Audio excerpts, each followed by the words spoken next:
नमस्कार. मी रवींद्र जाधव, एक सामाजिक कार्यकर्ता आणि संयोजक, आम आदमी पार्टी, दौंड.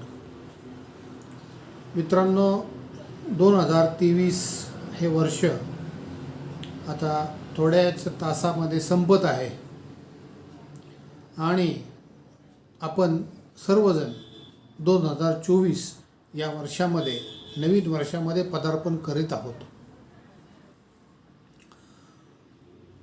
या नवीन वर्षाच्या निमित्तानं दौंडकरांसाठी मला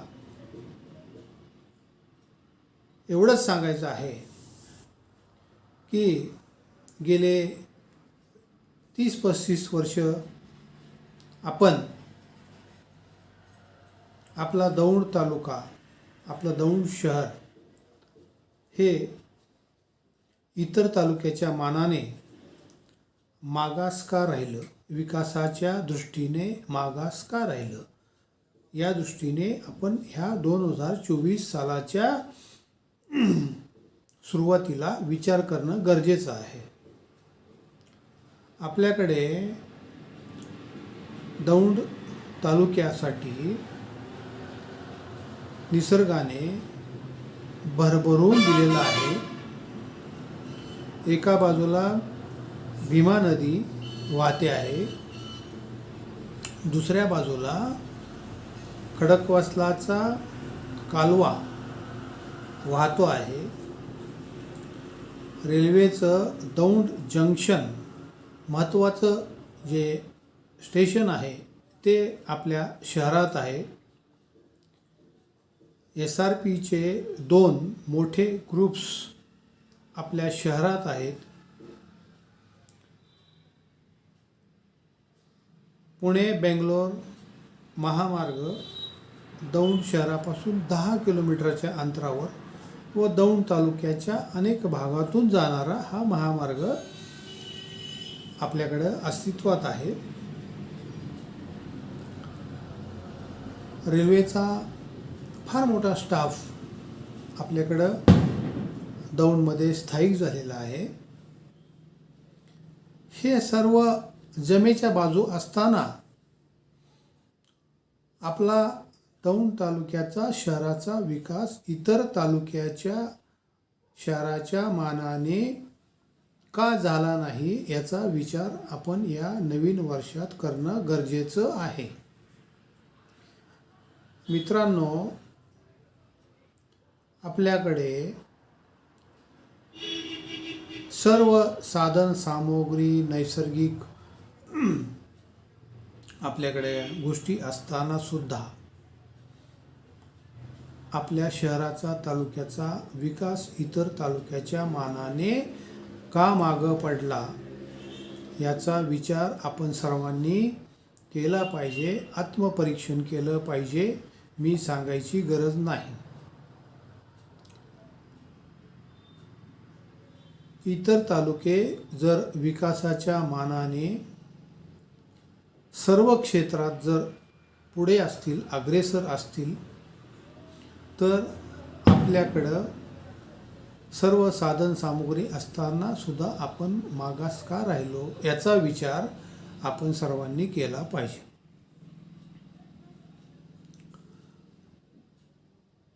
आपण दौंडकर सहनशील म्हणून प्रसिद्ध आहे. मला वाटतं पुणे जिल्ह्यामध्ये दौंड तालुक्यासारखा मागास तालुका नसावा. आपण काय करतो, गेले 30-40 वर्ष आपण भले, आपलं कुटुंब भले आणि आहे त्याच्यात आपलं समाधान मानणे, यावरच आपण आपल्या इतक्या वर्ष आपण जगत आलेलो आहोत. पण इतर तालुक्यांनी कशा प्रकारे प्रगती केली, कशा प्रकारे विकास साधला, हे आपण विचार न करता आपली दैनंदिनी चालली तशी चालू देत असतो. मित्रांनो, आज आपली बाजारपेठ ओस पडलेली आहे. कधी काळी बारामतीचे दिग्गज शेतकरी आपला शेतीमाल भाजीपाला घेऊन दौंडच्या बाजारपेठेमध्ये विक्रीसाठी येत होते. दौंडला बाजारपेठेत विक्री करून त्यांना लागणारं काही साहित्य असतील, किराणा असेल, काय असेल ते खरेदी दौंडच्या बाजारपेठेत करून बारामतीला जात होते. आज परिस्थिती काय आहे? आज उलटी परिस्थिती आहे. हे कुणी केलं? आपण केलं, दौंडच्या जनतेने केलं. याला जबाबदार दौंडची सर्व जनता आहे. आपण आपली बाजारपेठ शाबूत ठेवली नाही आणि आज आपले बरेचसे व्यापारी या त्रासाला कंटाळून पुण्याला स्थलांतरित झालेले आहेत. आपल्या नवी पिढीच्या शिक्षणाच्या कुठल्याही संधी दौंड तालुक्यात नसल्यामुळं अनेक पालक आपल्या भावी पिढीच्या भवितव्यासाठी बारामती आणि पुणे या ठिकाणी स्थलांतरित झालेले आहेत. ही परिस्थिती कशामुळे ओढवली आहे याचा विचार आपण कधी करणार आहोत का नाही?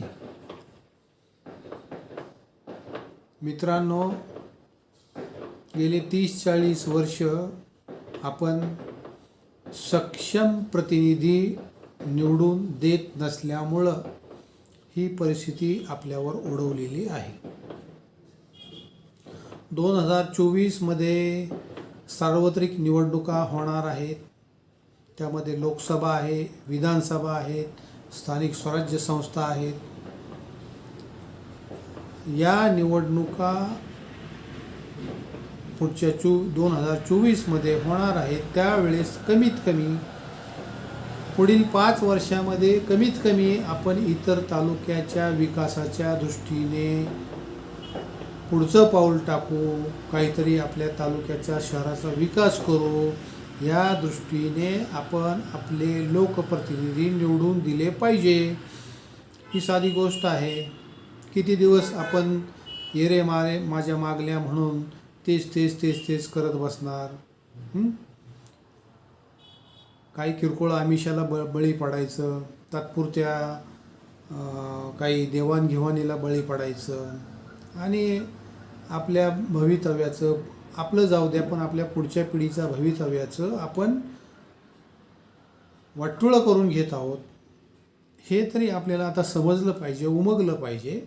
त्या दृष्टीने माझं एक आव्हान आहे, माझं कळकळीची विनंती आहे की नवीन 2024 वर्षामध्ये तरी कमीत कमी दौंडकरांनं शहाणं व्हावं आणि आपल्या शहराचा, आपल्या तालुक्याचा विकास हा शेजारच्या तालुक्याच्या पद्धतीने त्या मानाने व्हावा, या दृष्टीने आपले लोकप्रतिनिधी सक्षम असावे.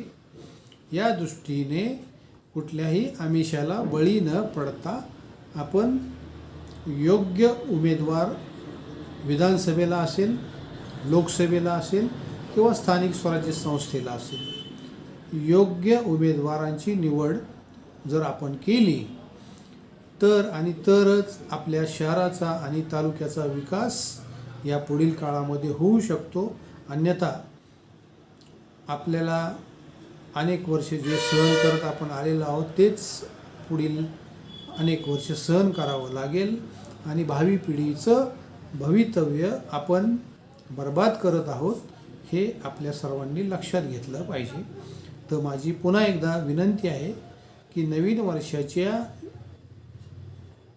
आपण सुरुवात करत आहोत, त्या नवीन वर्षामध्ये आपण सर्वांनी एक संकल्प केला पाहिजे की या पुढील 5 वर्षामध्ये माझ्या शहराचा, माझा तालुक्याचा विकास हा सर्वांगीण विकास इतर तालुक्याच्या मानाने झाला पाहिजे आणि त्या दृष्टीने आम्ही सजग राहू आणि त्या दृष्टीने आम्ही आमचा लोकप्रतिनिधी निवडून देऊ.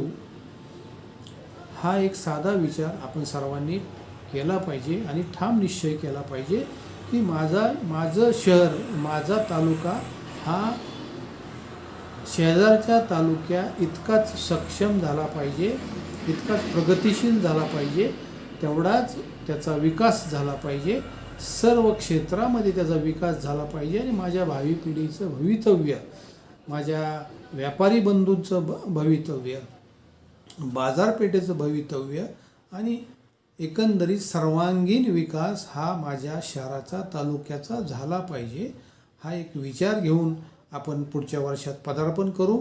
त्या दृष्टीने मी आपणा सर्वांना नवीन वर्षाच्या हार्दिक शुभेच्छा देतो आणि या नवीन वर्षात आपण हा संकल्प घेऊन पुढे जाऊ की आपलं शहर आणि तालुका हा आपल्याला विकसित करायचा आहे, इतरांच्या तुलनेने बरोबरीला आणायचा आहे. तर त्या दृष्टीने आपण प्रयत्नशील राहिलं पाहिजे. धन्यवाद.